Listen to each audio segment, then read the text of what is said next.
ఇప్పుడే జీ5 app download చేయండి. చూడండి మీ ఫేవరెట్ టీవీ షోస్ ఎప్పుడైనా ఎక్కడైనా. నువ్వు మనసులో ఏదైతే అనుకుంటున్నావో అదే జరుగుతుంది. ఏమనుకున్నావు తమ్మి? అదే బ్రదర్, మొత్తానికి మా అమ్మ ఎక్కడుందో తెలిసిపోతుంది అని. యా, ఆ బెలూన్ మీ అమ్మ ఫోటో దగ్గర నుంచి ట్రావెల్ అవుతుందనుకుంటా.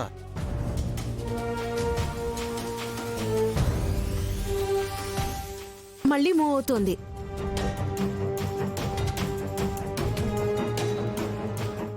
అయ్యో విశాల్, ఈ రాక్షసత్తయ్య ప్లాన్ ని పసిగట్టలేకపోయాం. ఇటే వస్తుంది.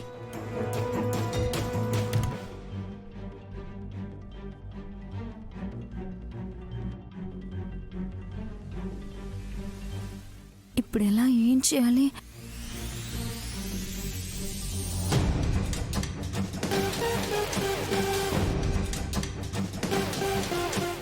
విశాల్, మీ అమ్మని వెతికి పట్టుకోవడానికి చెల్లి వెంట నువ్వెళ్ళాలి గాని మా ఆయన వెళ్ళడం ఏంటి? ఆ బెలూన్ అందుకొని నీకు ఇస్తాను, తీసుకెళ్ళు.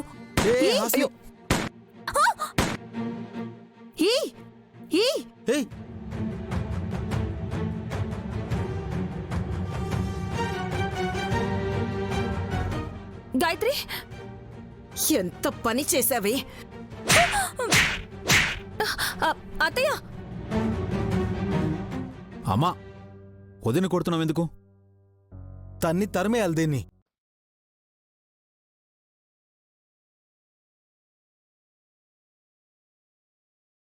మేవెంతో కష్టపడి తీసుకొచ్చిన దాన్ని నేల పాలు చేసింది. బెలూన్ పగలగానే భయపడినట్టుందమ్మా.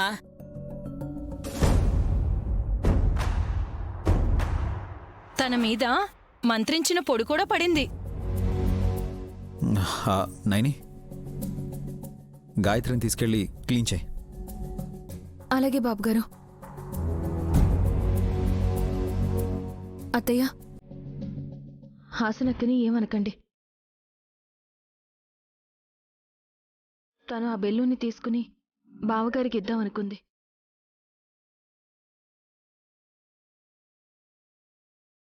అది పేలిపోవడం సహజం.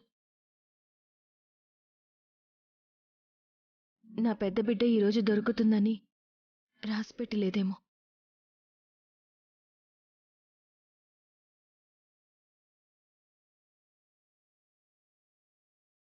మా అక్కకి లోపల చాలా బాధ ఉన్నా బయటికి గంభీరంగా ఉంది పాపం.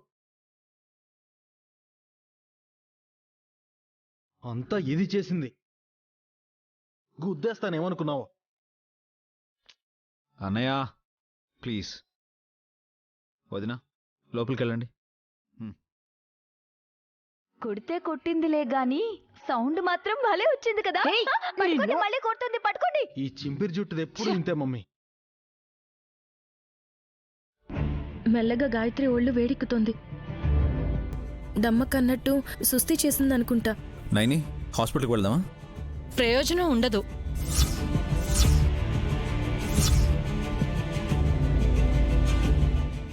ఎందుకలా అన్నావు డమ్మక్క? గాయత్రీదేవికి గండం మొదలైంది.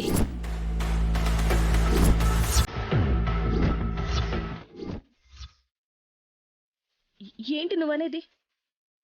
గండం గాయత్రమ్మ గారికైతే ఈ పాప కొంట్లో బాగుండదా? అలా ఎలా అవుతుంది? నేను తింటే నీ కడుపు నిండుతుందా? నిండదుగా. నీకు అర్థమవుతుందమ్మక్క? ఎక్కడ ఉన్న కన్నబిడ్డ కాకుండా దత్త తీసుకున్న పిల్లకి గండం ఎలా వస్తుంది? డమ్మో డమ్మ.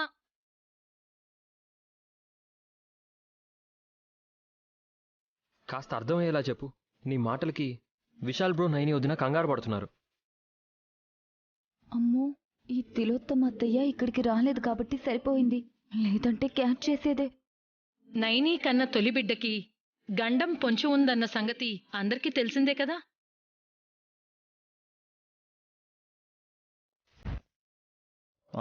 అవునమ్మక్క, కానీ ఏ ఆపదైనా హానైనా ఈ పాప కాదు కదా.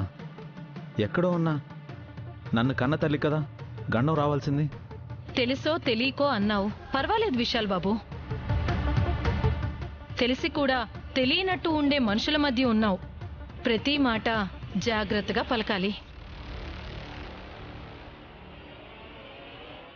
నువ్వేం చెప్పదలుచుకున్నావు స్పష్టంగా చెప్పు. ఏ డమ్మక్క మాటలు లైట్ తీసుకోండి.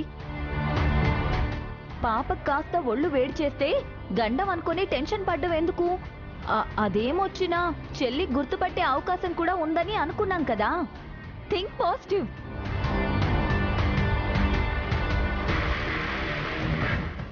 హాసిని, అమ్మ పలికిందే నేను పలుకుతాను.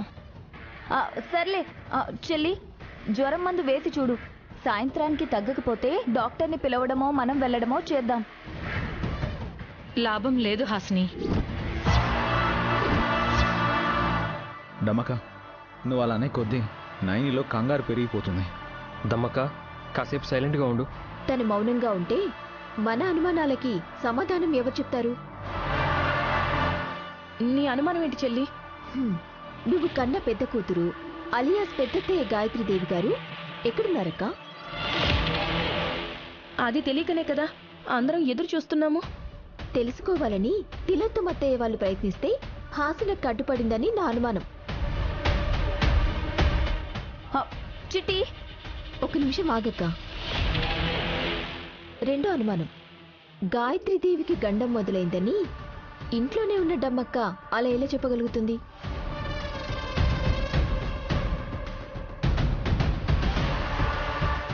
మూడో అనుమానం కూడా ఉందా? ఉంది. అనుమానాల పుట్ట. సుస్తవ్వాల్సింది విశాల్ బాబు గారిని కన్న తల్లి కదా. దత్తత తీసుకున్న ఈ పిల్ల ఎందుకు డల్ అయింది? అదే అడుగుతున్నాను. మీ అందరికీ అర్థమైందా? లేదంటే అత్తయ్యని వల్లభావు గారిని కేకేమంటారా? వాళ్ళే వివరిస్తారు.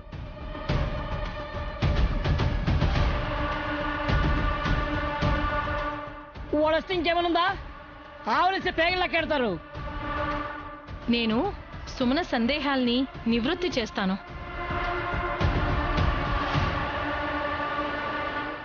మొదటిది, గాయత్రమ్మ గారు ఎక్కడున్నారని తిలోత్తమ అత్తయ్య వాళ్ళు ప్రయత్నించారు. మన దగ్గరలోనే ఉందన్న ఆశతో ప్రయోగం చేశారు. సఫలమయ్యేది కాస్త హాసిని వల్ల విఫలమైంది.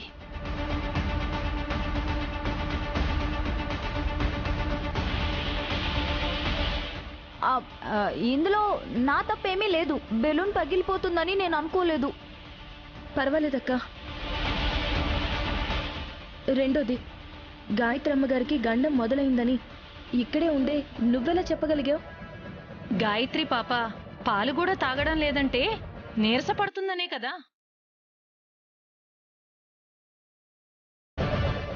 మూడోది, గండ ప్రభావం ఈ పాప మీద ఎందుకుంటుంది? కరెక్ట్. అన్నిటికీ ఒకటే సమాధానం. తిలోత్తమ అమ్మవాళ్ళు తెచ్చిన మంత్రించిన పొడి ఈ గాయత్రి మీద పడటం వల్లే సమస్యలు పుట్టాయి, సమాధానాలు తట్టాయి.